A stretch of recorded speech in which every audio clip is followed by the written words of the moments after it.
What's up? And welcome back to Nowstalgia Pod, giving you another week of what's going on in pop culture. My name is Pat Sheen, joined by my trusty co-host, Dave Martin.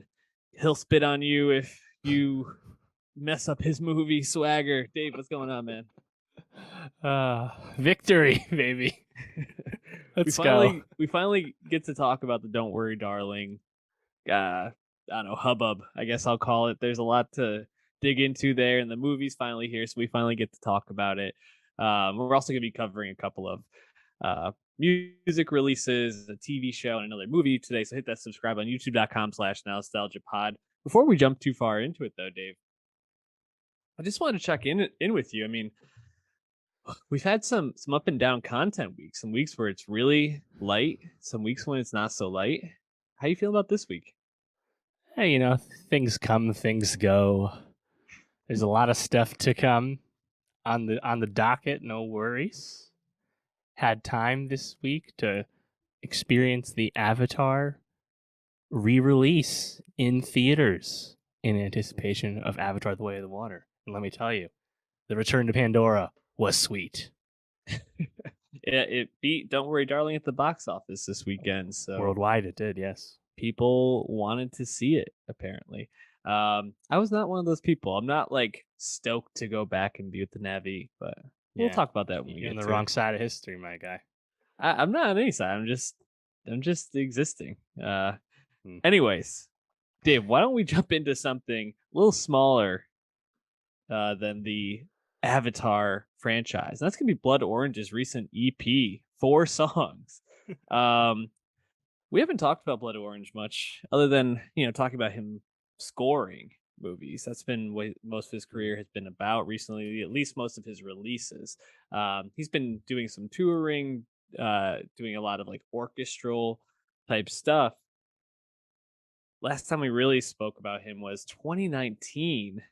Wow, yep. I can't believe it's been 2019 when it wasn't even a actual album technically. Mixtape. It was Angel's Pulse. Yes, Angel's Pulse. I was gonna say Negro Swan. That was the last album we talked about. So now it's 2022. We get these 4 songs, including Jesus Freak Later, which is kind of like the single from this, if you will. What'd you think of this 4-song EP? Anything stand out? Yeah, I mean, it sounded like another Blood Orange release. Nothing too much to take home about it, I think, but still notable to talk about and think about Blood Orange music when it does come out, because as you said, it is a bit infrequent these days. And also, as you said, Dev Hynes is a significant figure in music culture, in New York culture in general, So he's always around, he's always up to stuff. And it's almost like a special treat. It's like, oh, he kind of like went back to his day job for a second for us and dropped 4 songs. How nice of him. Yeah, that's exactly the way to look at it. I mean, he does a lot of producing and writing. I mean, from Caroline Polachek to Haim to Kylie Minogue, like he's doing a lot of stuff. So he's active, and like we mentioned, doing a lot of like scores for movies. But yeah, it's great to get him making music, and I gotta say, like these 4 songs were like two hits and 2 misses for me. I'd say. I think the middle 2, Something You Know and Wish, I just didn't. They just felt like sleepy to me, and they just didn't really grab me at all. But the first one, Jesus Freak Later, has that like really like sped up percussion, tip tapping its way throughout the whole thing. Really enjoy that, and he's just like gliding over the guitar the whole time, which I think is great. And then Relax and Run with Erica DeCassier and Eva Tolkien. I'm not really sure who they are, but those 3 together just sound really beautiful on that track. And it's like the most clear he sounds on the album, and I just really like enjoy hearing him not as like washed into the sonics, which so I don't know, I thought those 2 really stood out. And whenever we talk about these EPs, I feel like our takeaways are always like, if we can find like 1 or 2 songs on this that get us excited for whatever is bigger to come, that's usually a good sign that this artist is moving in a good direction. So I was happy to listen to this. Yeah, I wonder if this came out because Dev has been opening up for Harry Styles during his 15 show run at Madison Square Garden this year. he's kind of like getting himself back out there after performing in front of thousands of people for like a month. Who can say? What Yeah, I an agree about the. interesting duo. Like, who would have ever picked Blood Orange to open up for Harry Styles? Yeah, I'd have to imagine it's because he's local more than anything. But I'm sure they are now acquainted, and you never know. It would be cool to hear Harry on some more interesting production. We'll leave it at that. Uh, yeah, I agree about the songs that work and songs that don't. I think ultimately the Blood Orange music is often pretty lo-fi, so sometimes those vocals just don't do a whole lot for you because they are understated. And I think Wish in particular, it's just really sleepy, dreary stuff. It's just Mhm. not what I'm into. Uh, Relax and Run though, I think you really nailed it there. Like the vocals are really awesome from Dev and Mhm. the rest of that group. Like people are just kind of sliding around now, and it sounds cool. The beat, the drums specifically, are really great. And then on Jesus Freak Larry, the guitar is really cool too. So Yeah. it's kind of cool to hear like him like turn it on Hmm. as a performer in the way he does on songs like that. Because the other side of the coin is when a song like Wish happens, and it's like, this is just not really conceived well enough for me. But like sometimes it's just like, man, like even though he's not like a flashy singer at all, it's like it all kind of works sometimes, like in those Yeah. in that kind of beautiful way. Yeah. He's like, I just moved more and more into composing, and I think you can just tell even on the songs that don't work on this how he's really playing with like layering and how he produces songs and kind of clicks things together to get a certain like feeling across. It's really impressive, and I just really want him to continue to be putting himself out there with some of these artists that we really love. I mean, we kind of talk about how different producers have their moments, and Antonov had his moment.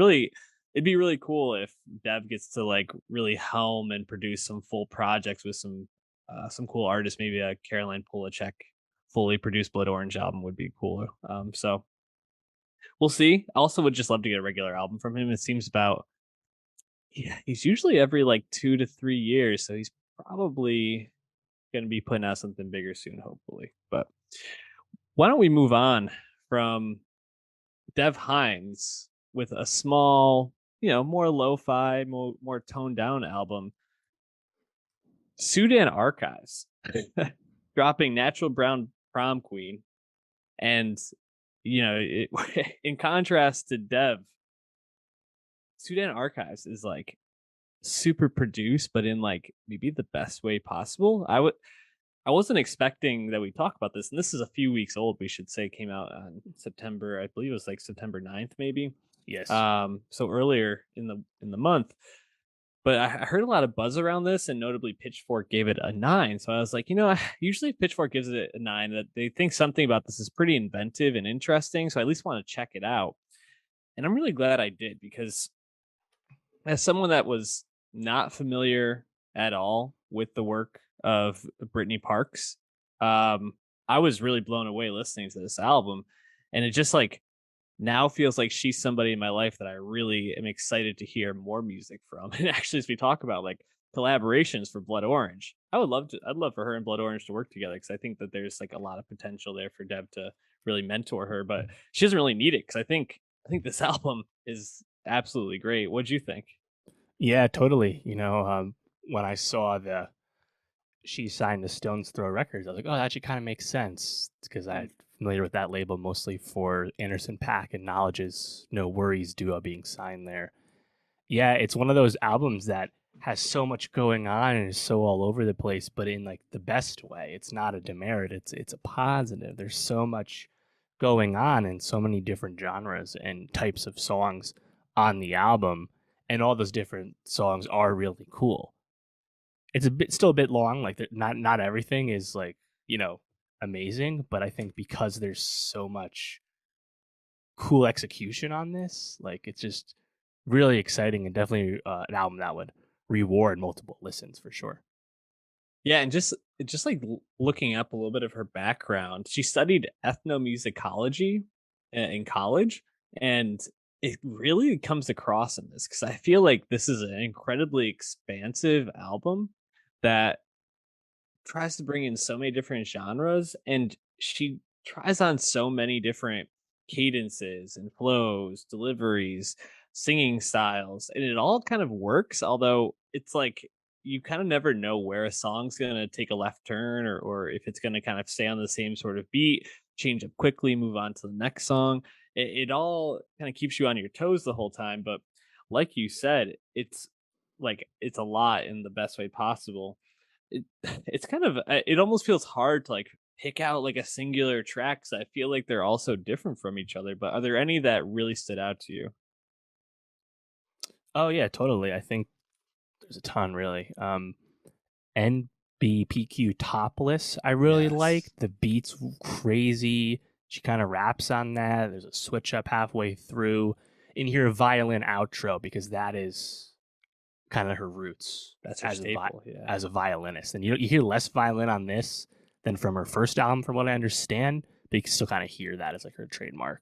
A bunch of other songs I like too. I really liked "Oh My God, Brit," which is Yeah. just like a fire like rap trap song. Like I saw a lot of comments about how like Sudan Archives and Rico Nasty should link up after this one. But like Yes. that you can get like straight up trap and a song like that in an awesome way on the same album where you get, kind of like indie pop and R&B. It's like there's so much going on. Yeah, I'm really glad you said the Rico Nasty thing because when I was listening to that, I was like, I don't know if there's another artist I would compare to Sudan other than maybe Rico because like just the risks that they take and the like formlessness of the music, and you really never know where it's going. I could definitely see the comparison there. Um, yeah, there's so many like cool flourishes even in the songs I don't love. There's like something I was like, oh, that's a really cool production choice, or like, wow, bringing in that like those strings that really made a lot of sense. Like in the first one, Homemaker, there's this part where I'm pretty sure they bring in like a harp like midway through for a couple of like strings and flourishes, and I was like, oh man, like that's a really cool choice and just so out of left field but really added something. um yeah, just I think NBPQ is definitely one of my standouts, but um probably my one of my favorites is actually the last one, hashtag 513. Like more of like a boom bap hip hop, like MF Doom sounding track almost, but it kind of brings in some of those like more worldly influences to the songs, like some chanting at times. There's like a really cool bass line through it that I thought was really great and just very funky. Freakalizer, I thought was a great track. And just like she gets really like really sexy at the end of this album, right? Um, Freakalizer, do your thing, Milk like Me. milk me. She's just like going for it at the end. And I was all for like horny Sudan Archives. I was like, okay, I'm with hmm it. I I mean, it's hard to really, I think, dig into all of the album because like I said, there's so many flourishes and almost every song has something, but it's just super inventive and like really a pleasure to listen to. Yeah, I completely agree. I think, like I said, definitely rewards spending a lot of time with it. Selfish Soul, I liked quite a bit too. I just thought Hmm. the vibe in that one was really nice. It's already done, even kind of short, kind of like understated, but I like that one too. Like, yeah, I think what stood out to me most too was just like her ability as a vocalist, as a performer, to like serve all these different genre masters at once and like always kind of crush it no matter what kind of song she was making. And then of course on top of that, all these songs have such like layered production. There's tons of switch Yeah. ups and flourishes, as you said. So there's just so much to dig into here, and definitely makes her like a really, I think, exciting and important artist to continue to watch. Completely agree. Just wrapping up real quick, one last thought. TDLY is like just a pure electronic dance song. It's like you get this like just a few tracks after you get a song like "Oh My God, Brit" and like "Copycat," which is like a bit more of like an R&B song. It's like really a just expansive record. So I can't recommend it enough. I hope we're talking about it more as the year comes to a close. But uh, if you're on Spotify, follow our Nostalgia Best of 2022 playlist, where we're adding all the tracks that we enjoy from the year. Um, We're gonna move off music now, though, Dave, to talk about a show you were highly anticipating, Andor. I was anticipating it too. I think like the vibe around Andor was just this was gonna be more mature, more adult, more gritty Star Wars story finally. And I think we felt a little bit like some of the Star Wars shows have hedged a little bit away from that like grittiness, still trying to kind of like play it down the middle, be fan friendly, and ultimately Star Wars is supposed to be for children and adults. So that makes sense. So it's exciting to get something like Andor that's been billed as this like adult story. Did you feel like these first 3 episodes delivered? I did for sure. I had a lot of hype anticipation for Andor as a big fan of Rogue One and the tone that Rogue One sets as well, the most adult of the Disney Star Wars films, easily. And also the one of, if not the best received, just I think as the highest general approval rating of all the Disney Star Wars films, Rogue One does. And kind of wild to think how long it's been since Rogue One came out back in 2016. And 2016, it's been a minute. But to have a Star Wars series that, unlike The Mandalorian and The Book of Boba Fett and Obi-Wan Kenobi, Andor was not primarily shot on the volume in Manhattan Beach. Andor was shot at Pinewood Studios in England and had a lot more practical, real sets created and location shoots on top of that. And I think that goes a long way. And like having that visual language come across as a bit more mature. The volume is amazing, and I think is kind of unparalleled in what it can give to us in terms of making TV in a financial model that makes sense but still wowing you. Like the volume's great, but to get something a little bit different, the way we're getting visually with Andor is awesome. And then of course, they actually got Tony Gilroy back to make more Star Wars. Tony Gilroy, of course, one of the most celebrated screenwriters in the last 30 years, whose official contributions to Hollywood are tremendous, of course, such as the Bourne trilogy and Michael Clayton, but also the stuff that he's done that is are a little less credited, his straight up ghostwriting and script doctoring, and the official script doctoring he did for Rogue One itself, where he basically saved the movie. And it's a bit wild to just reflect on that again, where Gareth Edwards' Rogue One, we have no idea what that really was, right? Yeah, the Rogue One teaser, that's about it. But Rogue One was significantly changed to the Tony Gilroy kind of jumping in and figuring out what to save, right? And in his press, he's talked about how he doesn't have like true reverence for Star Wars, and a lot of the people he brought in to work on this show aren't the same way. They're just like really good writers and good creators of film and TV, and kind of bring that vibe to a show you're building towards adults, I think is really cool, because as much as we love Dave Filoni and Jon Favreau, they are like Star Wars dorks in the best way Yes. possible, and it's great, and we love that for them. But this is a little different, and I think the fact that we can get something that's a little different of a vibe is great. And yeah, I think even format wise too, it's a bit intriguing too. 12 episode season, that's a longer run, and it's not nearly as episodic as you'd expect. These episodes aren't ending on like direct grace notes. We saw 3 episodes with this premiere. It definitely felt like a one singular arc we saw, Mhm. but it's kind of like natural breaks. Like I just love how like different it's making me feel. And then as a hardcore Star Wars fan, yeah, sign me up to like watch the birth of the rebellion. Let's go. Right. So what you just said is exactly what had my hype level up. Is I think this is finally them exploring a part of the story that we've just kind of wanted. I think that's also why.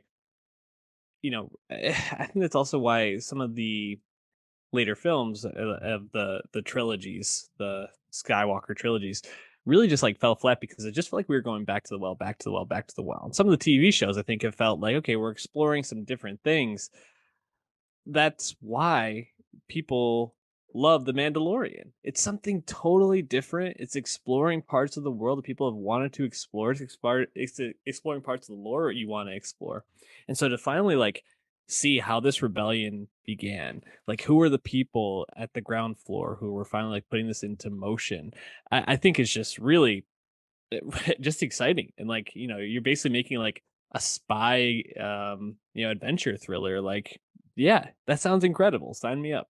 So really interested. And then obviously you have Diego Luna back. as Cassian Andor.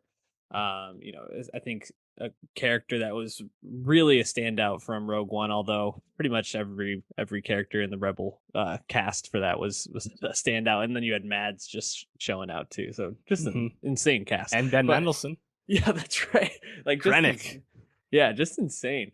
Um, and you got a couple of like other like decently high profile actors, and then of course Stellan Skarsgård and Fiona Shaw, kind of bringing the like the Hmm. weight, the I don't know, experience to it, and it feels like there's a formula here for success, and I think they really pull it off. The first couple episodes I think are good. I don't know if I would say that I like loved them. I think the second episode in particular, I felt was a little bit like almost kind of like a bridgy episode, and it probably could have Hmm. been just two episodes if you just kind of condensed them down a Sure. bit.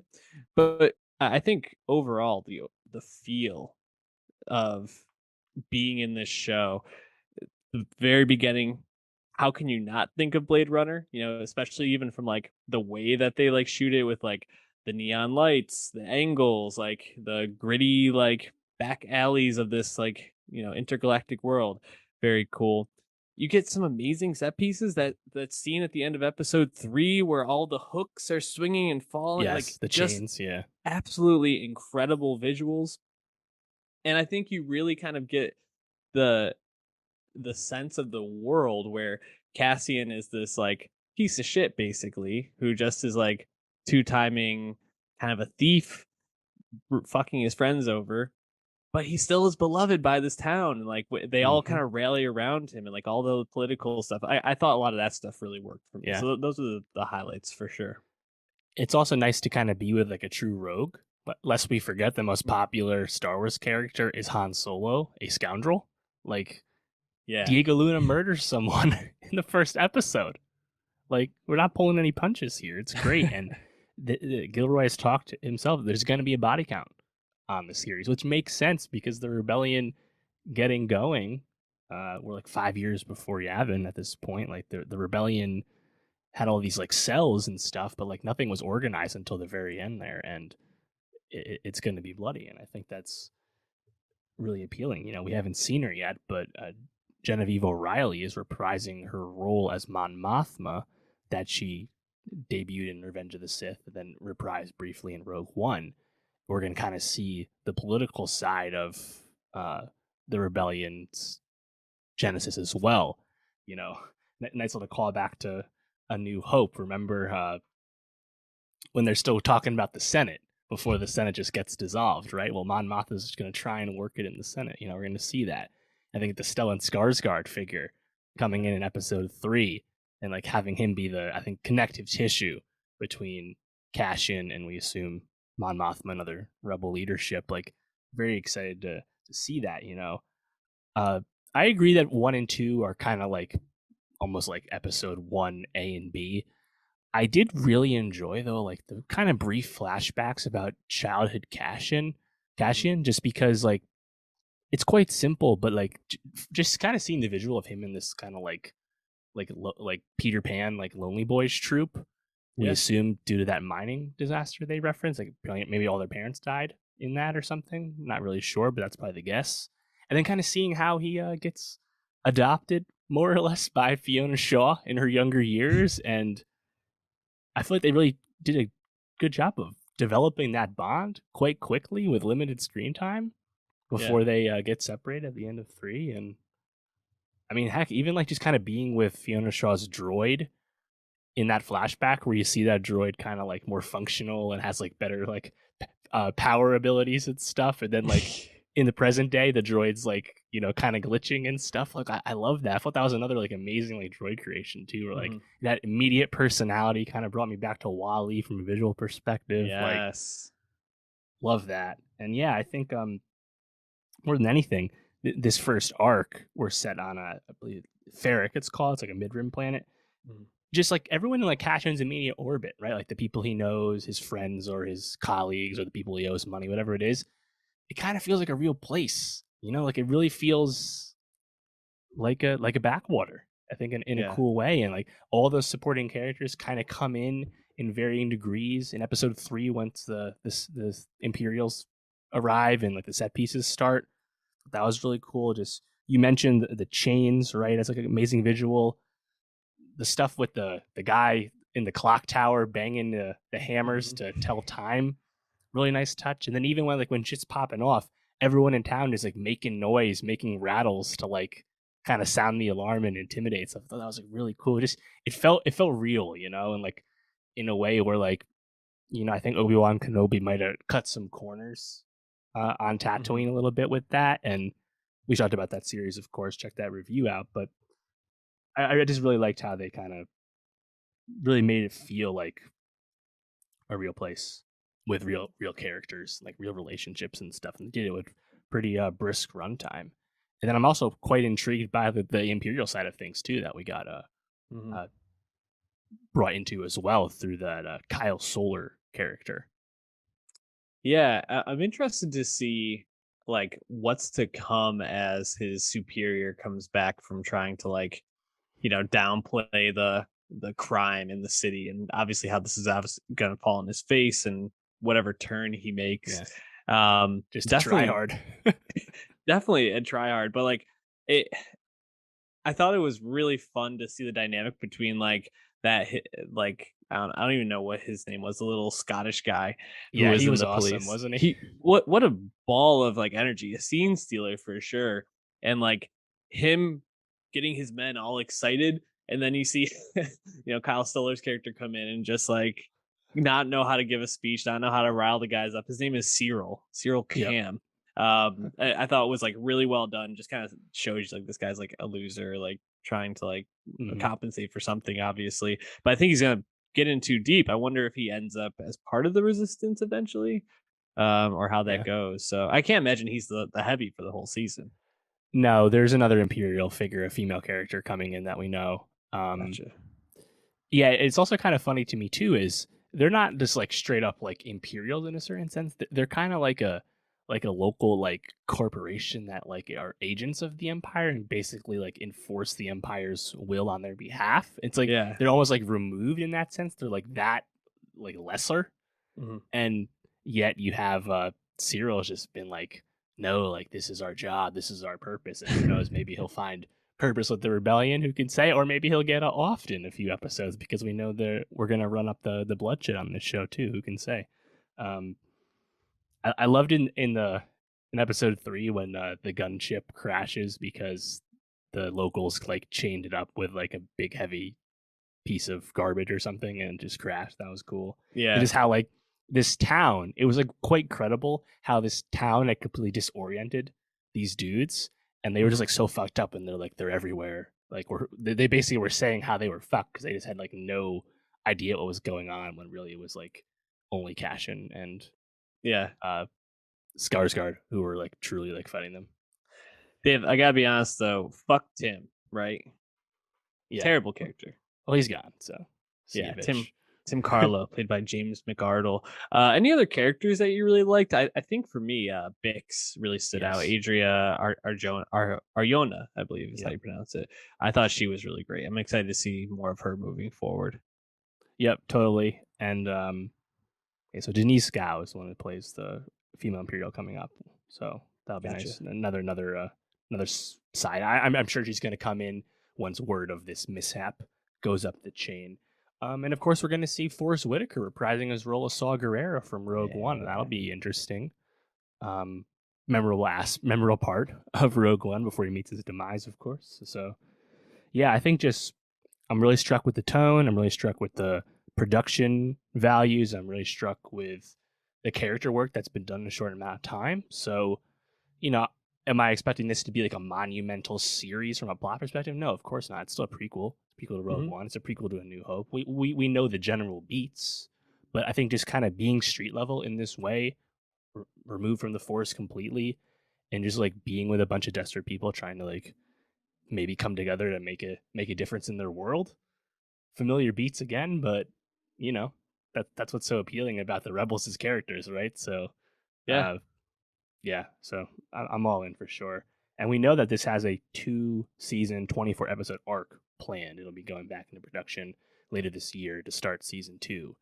And wouldn't be shocked if that's all we get. I mean, Tony Goodwright's a busy guy. He probably doesn't want to be attached to this for long, but the fact that they have him show running for 2 seasons, I think is such a get, Yeah, after he completely saved their ass with Rogue One, to actually get him back again, to be like, if you wanted me to do a show, this is how I would do it. And then they're like, can you do it? And he actually said yes. Like, pretty exciting. pretty awesome. Well, this is also how you do it, right? You let creators make the shows they want to make. So I think they've learned some lessons for sure, or at least I hope they have. Right. We'll see. Yeah. Anyways, you ready to move on to movies? Yeah, I think the last note on that is maybe Lucasfilm was more comfortable with this because they've already worked with With him. Tony. Yeah. You would hope, though, that that principle applies more generally, but I think we got to see that play out a little bit more still. Oh, I hope so. Let's switch gears though and talk about some things on the big screen. We're gonna start with See How They Run, movie we weren't able to get to last week, but wanted to follow up on. Um, directed by Tom George, who I just a director I don't know anything about, to be honest. I was looking up, I was like, man, this movie feels very familiar to me, and I couldn't put my thumb on it until I think like I guess maybe like 30 minutes in. I was like, this feels like like a Wes Anderson movie crossed with like a Knives Out movie. You know, Oh, like yeah. it was just like a whodunit, but it was like we're gonna just put the Wes Anderson touches onto this, Yep. and I thought it was like okay. You know, Mm-hmm. like it pretty much just left being like, yeah, this was like enjoyable at parts, but other parts just kind of like lost my attention. I Mm-hmm. don't know. Overall, for a whodunit, it was fun. Yeah, I agree. At the end of the day, the whodunit, the mystery film format is a tried and true genre for a reason. It's just generally fun to be with. But I think the kind of overt reverence to Agatha Christie, the mystery goat, after all, Yeah. to have like such blatant reverence for her, because this is literally about one of her plays in Mhm. real life. Like, these are some real life people in this story. Like, you can't help but think about Knives Out, which was not as literal of an Mhm. Agatha Christie homage, but everything else was super indebted to that, but it was still original. I Yeah. feel like for this, it was just like, you're kind of trying to do like the wink at the audience thing that Knives Out nailed, but it's not as effective this time around. And Mhm. yes, you kind of dressed it up with some like Wes Anderson like film flourishes, Yeah, but and characters and yeah, character quirks and stuff, but it's yep. just not quite as satisfying. So wanted to check it out. Of course, Searchlight Pictures film in theaters. This one after they had all those Searchlight movies come out in Hulu in the summer, kind of a Mhm. weird strategy still, but yeah, I want to check it out. Obviously, Sam Rockwell, Saoirse Ronan, David Yeah. Oello, like you got some big people in this, so it's obviously worth the watch for sure. But yeah, I think just like the plot never truly grabbed me, like the whole mystery of it all. Mhm. I think some of the character work, like seeing the scenes, was fun to be with because you got some good actors here. But yeah, I think the whole like it coming together as like a meta piece didn't really land as well as they probably hoped it would. Yeah, and you know, you even get Adrian Brody at the beginning of this, right? And he's doing the Adrian Brody, but like in a pretty like charming way. You know, obviously uh they're abroad, and he's this American abroad type guy who's really laying out like how these whodunits are always set up the same way, and it's always the least likable character who gets killed first, blah blah blah, and then he gets killed, and it's like this tongue in cheek, like, oh yeah, look at like us winking at you while we set this movie up in the way that we're just telegraphing. But I still think the opening's like pretty charming, and then you get Sam Rockwell coming in, and he's just kind of like bland to me, you know, in a lot of the film. I just didn't really find his character like that engaging. I didn't really find No, his performance that engaging, especially playing opposite Saoirse, who's like totally going for it, being totally upbeat and quirky and ridiculous as this like young constable trying to like make her way as a detective. And it's like, it just like didn't the dynamic there didn't really work for me, I guess. I agree. I kept thinking back to like who might have served that Rockwell character role better, and I kept landing on Edward Norton, who, if Yeah. like I was like, man, like if this was self serious, he could nail it too. But also like I don't know, like you'd expect more out of Sam Rockwell too, who has done all kinds of tone in his career, but like maybe it's just the way this character is written. He's kind of this like curmudgeon-y like dick, basically. Like Hmm. I don't know, he's just not that fun to be with. But at least Saoirse just she's obviously a very effervescent, amazing performer, as we know. But just, I don't know, just like I still love her accent. Like I just love listening Yeah. to her speak. I don't know. I know she could narrate anything, and I would enjoy listening to it. Yeah, I agree. Actually, at first, I was like, because of the mustache, I was like, is this? And then when he started talking, I was like, oh no, it's Sam Rockwell. But I did think it was Edward Norton for a second. I was like, kind of excited, just because also like if you're gonna go for the Wes Anderson vibes, like just lean into the same like actors. Like You do you have have Adrian Saoirse Brody here and Saoirse, so and Saoirse. Yeah. just lean into it. Yeah, and as you talked about with like the setup and just like how things work, it felt a bit like meandering at points. Like there's that whole like a section where they think, or Constable Stalker thinks Inspector Stopper, Sam Rockwell's character, is the one that killed the guy, and like I got like a little bit lost as to like how they totally got there. I don't know. It just felt like there was like it wasn't grabbing my attention, and then like the twists and turns, I just started like kind of getting confused. I was like, I don't know how much I'm following with this. Um, yeah, I mean, overall, it was fine. It's like entertaining. It's like 90 minutes too, which I thought was great. I was like, oh yeah, this is perfect. Like you could throw this on when it hits VOD and like spend an afternoon just like watching this, eating popcorn, having a drink. Like you'll enjoy yourself. It probably just won't be a movie that you really like find yourself like recommending a lot or going back to a lot. Right. So, anyways, I think we're ready to move on to the movie of the fall. It's it's finally here, Dave. I, I have so many thoughts about this, but I guess like maybe the question to start with is there's been so much hubbub about this movie, a lot of drama. We finally got it. Do you think the movie is actually worth talking about all that much? I do. I definitely Yeah. do. Are we worried, darling? We are. We definitely are. Uh, Obviously, the drama has taken on a life of its own, separate from the film, and the film is, I think, very up and down. Ultimately, doesn't land. Has a ineffective twist, and we'll get into all that. And well, I think why the movie doesn't work and those pieces that don't work and pieces that do work are all quite interesting because there's a lot of like important pieces going on in this movie and people that are, I think, important to pay attention to in film. But yeah, it's one of those fascinating messes, and that would have been the case even if we didn't have the legacy of this movie behind the scenes and then in front of our faces, starting at the Venice Film Festival. Right, like there's Yeah. been a lot going on. Some of it quite ugly, like the Shia LaBeouf stuff side of it, but um, you can't help but watch. It's like the burning car. We're all kind of rubbernecking with this one.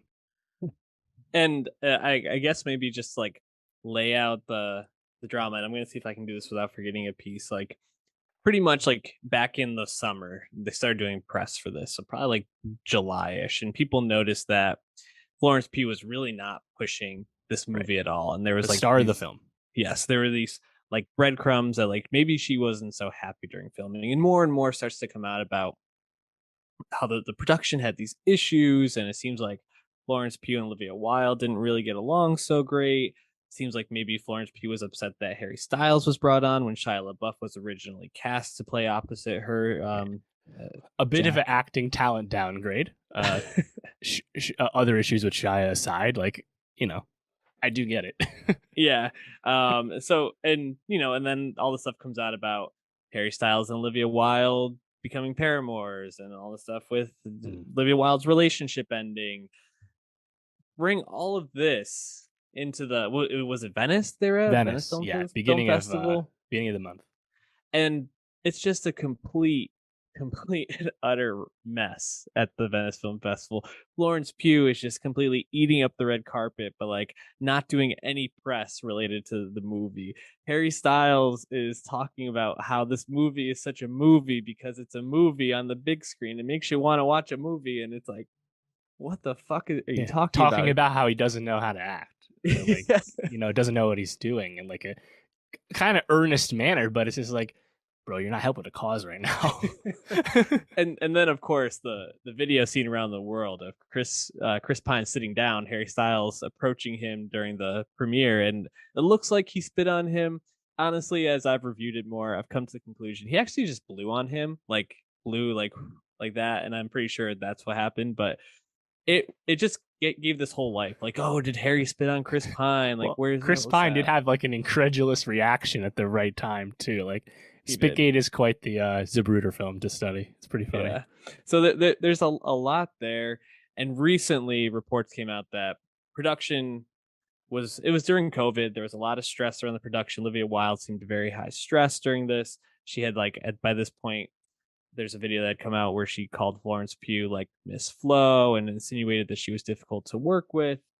Apparently Olivia Wilde was telling cast and crew to be very careful and, not getting COVID, not putting themselves at risk, basically quarantining. Meanwhile, she's out with Harry Styles at weddings, being filmed by paparazzi. So there's a lot of like frustration, also like lack of direction, apparently from Olivia Wilde on set, and Florence Pugh saying that she's like basically setting up shots and giving direction for film. A lot of back and forth coming to the head of where Florence Pugh says she just did not feel supported during this and did not want to do any press and worked out a deal with the production company that With she was entering into. Warner Brothers. So that brings us to the movie finally coming out. And the movie I think is okay. Like I think Yeah. there's some parts of it I really really liked, and there's some parts where I'm just kind of like left scratching my head and just I don't know why that, like, it just needed more fleshing out. Mm-hmm. And there's some really nice touches, and it's like I think very thought through in certain ways, and then very like not like half baked in other ways. And I was like, Yeah, this could have used just a little bit more script doctoring, I think. But totally. last is what we got. And Dave, I mean, give me just your general thoughts on everything going out around this. Yeah, no, I agree with that. And like, if you want more about like the behind the scenes drama, we actually do have some like real reporting at this point. Like, I think Chris Lee at Vulture has a really good piece where like he actually took stuff out after like running it by like NY Mag lawyers. He said so. It's like that's like pretty well sourced at this point. So the info's out there. But yeah, with the film, like I think the reason I was interested in the movie from the get go is because this was the second directorial effort from Olivia Wilde. Booksmart was awesome, her first film. Mm-hmm. It was an amazing teen comedy, hilarious. Beanie Feldstein, Caitlin Dever were great.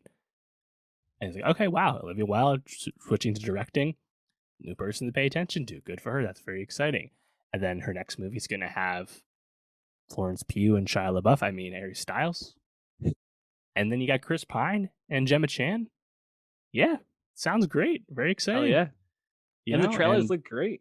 They did, and I think the movie still looks good. I think it's well made for the most part. It's well acted, but yeah, the script is weak. The second half of the movie really drags. The second act, I think, is quite slow. I think the first act is pretty strong at setting things up, and then ultimately, once you get to that twist, once you get to like the climax and like those final set pieces, it's like this just wasn't conceived, I think, is in an intelligent enough manner to be a movie that is like a stealth genre film, and it doesn't kind of stand out among some obvious comparison points of films of the past that really I think jump out to people. The Stepford Wives, of course, has been thrown out a lot lately. All kinds of stuff, really. Black Mirror, I guess you could say. Yeah, and it's like, man, like I was pretty invested in that early setup, and I think, I don't know, man, if we had just kind of taken this whole twist out of it, because I think like the societal comment in it is just like very simple, very, I don't want to say very dated, but just like it's not really anything new, which doesn't necessarily need to be the case either. I just don't think like it lands. Like the twist happens, and you're just like, oh, that's what was going on to here. Wow, that was not that satisfying. And I mean, I don't know. Is Harry Styles credible enough in the true version of his character? I don't know, to be honest. Like he's just a bit too handsome for that. But yeah, I was with it in the first half, and I thought the atmospheric, of a pretty Victory Project, like 50s secret government town, very obvious node to the Manhattan Project, and secret cities the government made testing for the military, like really cool, right? And 50s ephemera, seeing that in there, it's like, wow, okay, cool. I'm with it. Florence Pugh, is she losing her mind? Is Kiki Lane losing her mind? It's like, oh wow, like all that I'm with it. And then the twist happens, and like it just kind of like loses me completely. Yeah, the twist in some ways I think is like it's definitely where I had the biggest like confusion for me. And I know that this is like for sci-fi stuff you just kind of have to like let this stuff go. Like does the Matrix actually make sense? No. Yes, it does. But it does at the same time. Like for me, it's like okay, they're plugging in to this thing. They're going into this like internet world where these things Mm. can happen. Like I get it. This I just like I don't even. I've been stuck on the science of this for so long. I'm like, so is this like a group psychosis? Is this like a shared meta world of some sort? I don't even understand how this fucking works I think at that's all. what it is. But I was just I thought it was just kind of a weird thing because it's like these guys aren't incels because they're all literally married. But what they actually wanted was to bring their marriage back to the 50s and make their wife a 50s housewife. It's like that was what all these guys just figured out to do. And then Chris Pine seemed to rally them together with this kind of metaverse thing to basically kidnap their wives and transport them back virtually. It's like that's what you guys were up to. You guys are married.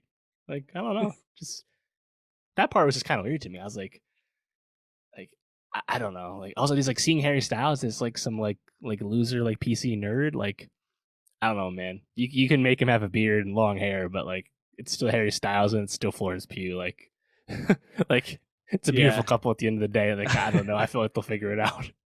They'll figure it out. Yeah, I mean, that part definitely was like strange to me. I also was just a little bit confused and like off put by some of the like ethical pieces of it too, right? So like in a lot of the movie, you see them having sexual relations, but it's always Harry, in some way pleasuring Florence. So like, Hmm. is he like pleasuring her in real life? Is that how that's working? Because she never pleasures him. But Is in the real world, he's not able to go down on his wife. how is she keeping him sedated? How is she sedated this entire time? What's happened? Is that what he was like squeezing into her mouth? She just needs water. Like how is Yeah. like the Oh yeah, logistics of no. this all We have don't know driven me how it insane. works. We don't know Driven how it me works at fucking insane. all. But I think also yeah, I don't get the appeal of Frank. Other like what you get of him is like he's this like elusive cult leader type guy, right? And yeah, then Chris Pine. when you flash to the twist, he's like putting out these podcasts that these people are finding, almost kind of like a Jordan Peterson type of like guy, Right. right? Who gets this huge Like a following, but like, charismatic alternative thought guy. they're like, I don't know, did he really seem like that cool? Like Right. I don't know. That's the thing. It's just very underbaked as a twist, but it's like in the beginning when we don't know we're in some meta simulation. Oh, you know what? Chris Pine is the leader of the Victory Project. Very credible because Chris Pine can uh, choose scenery and Yeah. Oh my just god. be charming. It's more or less a one note thing, but it doesn't matter because Chris Pine is just so good at like playing that note, and it makes sense that like he has rallied all these dudes to do the secret government work, and all Mhm. the wives go along with it because like he's really good at motivating people, Yeah. and Pine definitely acquits himself well in a supporting role for sure. Yes. Um, but yeah, I mean, I just think everything with the twist is underbaked. And when you try and like think about what the twist is actually saying, it's like we're supposed to apply that to ourselves. It's like or apply it to real life. Like I don't know. It's just like it just doesn't seem that realistic. It's like the threat, of women's rights and the threat of Mhm. onto females' role in society. In the world of Andrew Tate and stuff like that. Like I get it. Granted, I'm not actually sure if this is specifically what goes all the way. Like I feel like that's some pretty fringe shit that like Mhm. people that want to go back to the 50s.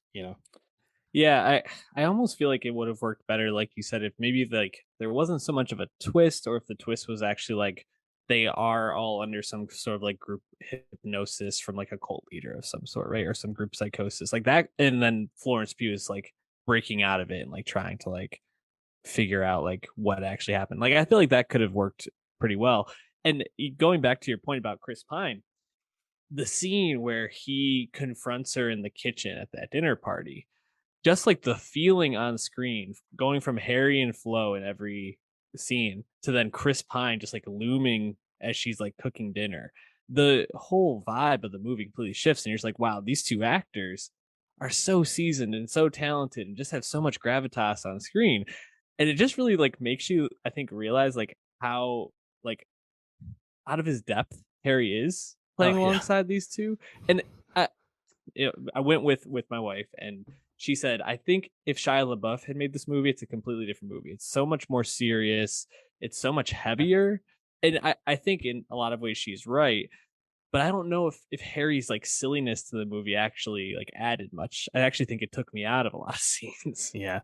Well, he just doesn't have enough notes, at least Yeah. not yet, and he's just virtually outclassed constantly by being in the presence of other, real actors. He's not really an experienced actor, so it's not necessarily his fault. It's just the fact of the matter. Mhm. Apparently he's a little bit better in the Amazon movie coming up later this fall, My Policeman. We'll see. But yeah, I think he's definitely a weak link. I think his accent work is very inconsistent. It started to shine through later on, and then they actually talk about how he's British, and I was like, oh well, you weren't trying to sound British beforehand. You're actually trying to hide that. So maybe they wrote that in later when they realized Harry just Couldn't wasn't do good it. about speaking like an American accent. So hilarious putting him right next to Florence Pugh, his fellow Brit, who obviously is a Just real eat, actor. yeah, and eats up American accents so well.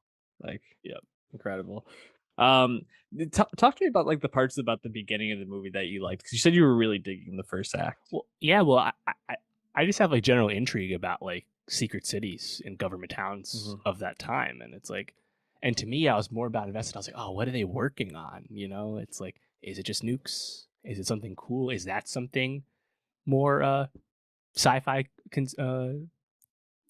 twisty that we'll find out later? No, actually, it's completely besides the point. It's just not where the movie goes at all. But I don't know, like I just kind of like the idyllic town and everything, and like the way the all that 50s shit. Like I thought that was a really cool setup, but then it's like, oh, something's not right. Let's find out what it is, and then they really drag their feet before they finally tell you what's not Mhm. right. And then when you find out what's not right, it leaves you a bit underwhelmed. But everything before that, I was like, man, this is kind of cool. And then once like Chris Pine shows up, and it's like, oh, even Gemma Chan as his wife, Yeah. pretty underbaked character, but like even her, she's like this steely resolve as the partner of the leader of the Victory Project. It's like, huh, I'm digging this, and Yeah. then it just goes in a completely different direction. um, I definitely thought Gemma Chan just continues to assert herself as like probably one of the most underrated actresses. Like her presence on screen, she's first of all just like maybe the most beautiful actress in Hollywood. But like Definitely. when she just like it comes into that ballet room, like your jaw just kind of drops because you're just like she's just completely like commanding the scene without even like saying anything. It's like really Mm-hmm. impressive, or like even just the way like at the dinner with everybody, she just kind of like asserts herself like so quietly, like she's like yelling without actually yelling. It's like really amazing. I thought she was great. I thought it was really a weird choice to like have Nick Kroll and Kiki Lane and just like give them like 10 lines in total Yeah. Apparently, Kiki Lane had a lot of scenes that were cut, cut. which makes sense because Kiki Lane's a great actor and a Yeah. rising talent, very in demand, and to have her basically do nothing, yeah, as one of the ensemble parts, it's a choice for sure. I actually didn't mind Kroll. It's a bit of a different flair, but I don't know. I feel like he still kind of fit the vibe as like he's just a different kind of cat compared to Yeah. Harry Styles. That's fine. Um, Definitely a different kind of cat for sure. yeah, We'll be yeah, talking about him in a few weeks. I really like Timothy Simons in this. And I yep. first of all, Shout out Jonah. it's pretty tough when he literally in like one of the scenes is talking about like them having sex and like pleasuring each other, and to not just think about the famous J. Jonah Jameson, or no, not J. Jonah Jameson, Um, Jonah Ryan yeah, quote, eating so much pussy and shit and clits. I was like literally thinking about that for the second half of the movie. But I really actually thought he was great, and like brings like the same like eeriness that like Chris Pine's character does for most of the movie. And then I mean he pretty quickly just like gets murked in the second Mhm. half and stop her like gets just the cars just run into each Yeah. other. I don't know if that was the Great car swerve chase by Florence on the wheel there. for real. The car chase was actually I thought really like cool. I just like Yeah. at that point I was like, what is happening? My head Right. was Well, spinning. it was a nice callback too to the way the movie starts too, when you had that really cool visual of all the husbands leaving home Yeah. in the morning, all the wives sending them off in unison, and they all drive out of town in their multicolored Yeah. Chevelles, and they go whipping across the desert to their secret workplace. Hmm. And then it ends with Florence whipping across the same desert. I was like, I don't know, that was pretty cool. I think the movie looks good, Oh and yeah.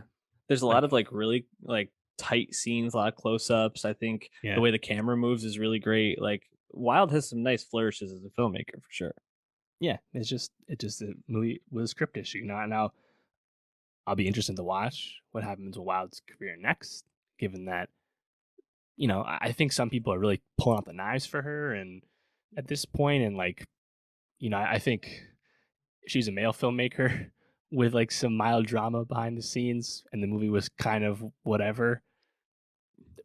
Probably wouldn't be as people coming out as hard, but given, the Jason Sudeikis of it all, people are just kind of and Wilde has put her foot in her mouth a few times already too. Not she's not blameless in all this, but like I just hope nothing really gets in the way of her getting another chance, because like Yeah, I don't I see think that. there's definitely directing talent here between Booksmart and this, and like yeah, maybe she needs a steadier hand at the screenplay side of things. She didn't write this movie, to be fair, but like I think all is not lost with Olivia Wilde.